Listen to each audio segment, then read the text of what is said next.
I went to Phoenix, Arizona last week. It didn't do me any good. Well, you probably feel better. I don't know that your vitamin D levels changed. Okay, thank you. Yeah.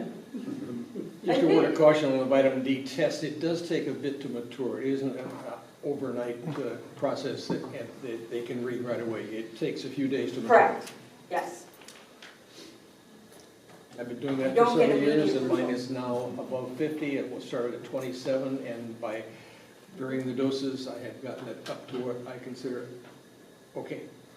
When I asked my medical oncologist if I could do that, she said, I don't care. Not much of a good recommendation, but I would do it anyway, and I think I feel better. Yeah. Yeah. And medical oncologists, you have to think about their expertise. They've gone to years and years of schooling. I've worked with some of the best oncologists, in the world, and have been fortunate to do so for years.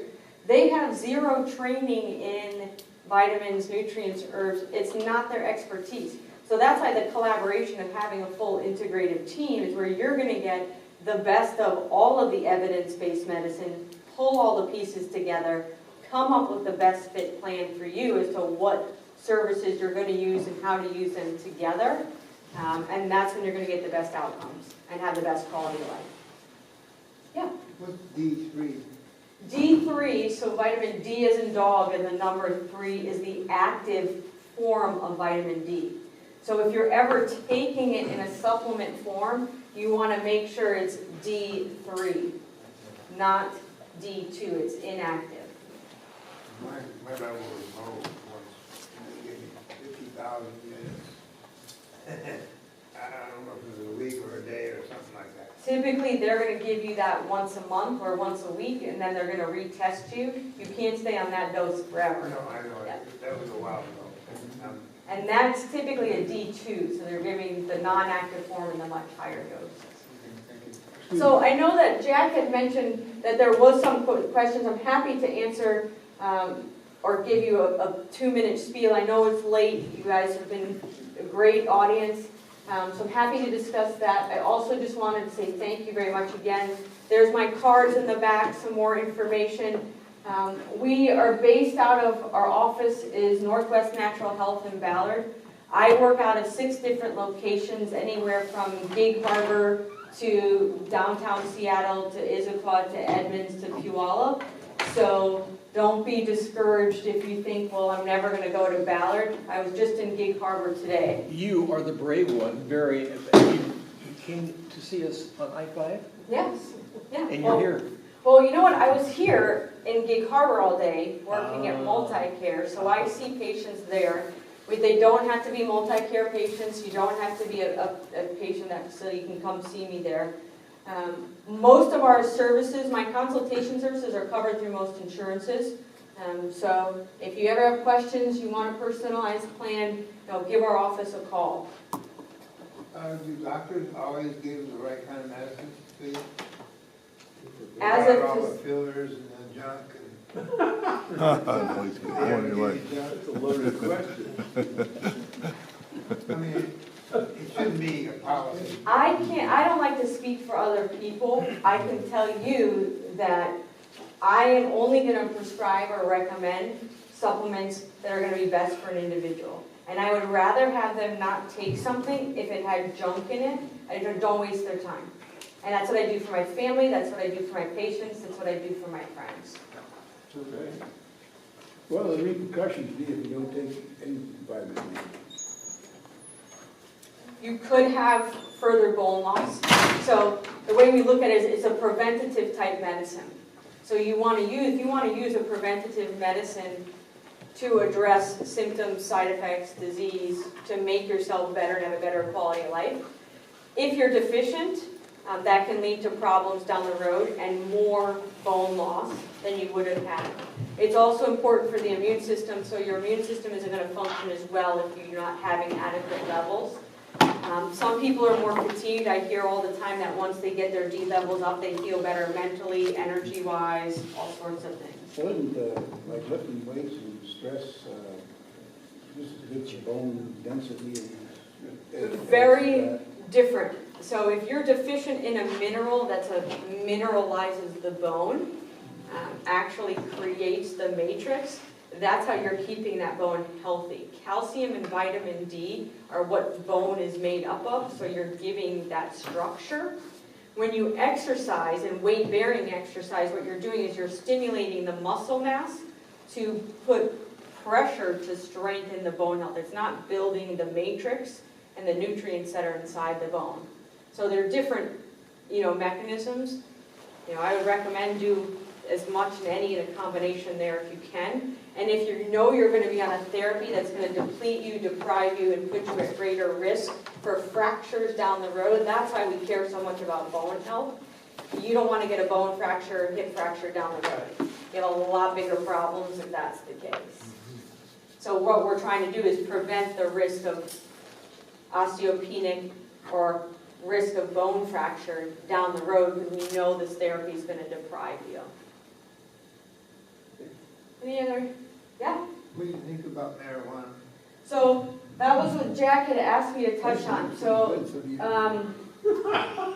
this is a... Did you guys have a cookie, by the way? Yeah. Yeah, hey, feel good. I can tell you what we know and what we don't know. Okay? I know it's all understudy. What we know is that the medical effects of marijuana, THC, CBD, cannabinoid, which is naming a receptor, a combination of different ratios all in there.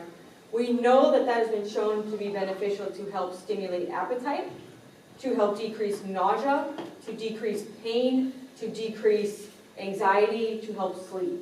Okay? So when we look at it from a side effect standpoint, there's good evidence to show that that can help with that. If you're looking at it or talking about it from how does it affect your immune system, does it fight cancer? Is it killing cancer? We don't know. They're looking at studies, not so much in this country, Israel, Germany are holding most of the trials, to look at how it is affecting the immune system. What they're seeing, it is more of that CBD component, the cannabinoid component, which might have a higher effect on immune system support. And the other ingredients, THC and delta-9 components, might have more effect with the side effect management. So that's what the studies tell us. To further complicate things, we don't know the ratio, we don't know the dosing. There's different strains of the plants, so we know that sativa has been shown to be also more beneficial for certain conditions than indica and other strains. You can go into 5 different dispensaries here, and you're going to get 5 different growers, 5 different people making products. Are they testing that? So when they actually have the product at the end, do they test it to tell me that there's 5 milligrams of THC in there? I don't know. They don't have to disclose that. And they all tell me that their strain and their farmer and their extraction is the best. So until we have evidence in a study that says this is the ratio of what you need, here's the strain of the plant that you need, here's how it needs to be harvested, I can't really say. So I have a friend who uses it, that seed. CBD. Just so she can eat. Because if she doesn't, then all kinds of things will happen to her. And I'll tell you that typically what I look at, that brings you back to, there's a lot of options. You have a lot of tools in your bag of tricks. So until I have better evidence for things like CBD and THC and all the other issues that can come up with that from legal issues and otherwise,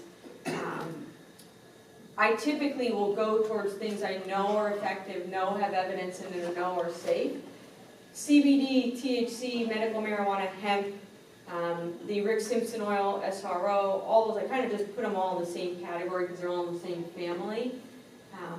They have also the ability to have antioxidant property, which you have to be cautious with for certain drug interactions with certain prescriptions, radiation, etc. So again, it has to be something that's equated in priority for each individual. You guys have been great. Good questions. Yes, thank you. It's pretty simple, magnesium supplement. There are different, it's in combination with different things. Do you have one you recommend as a citrate or a? So magnesium comes in different forms, like many different vitamins and nutrients.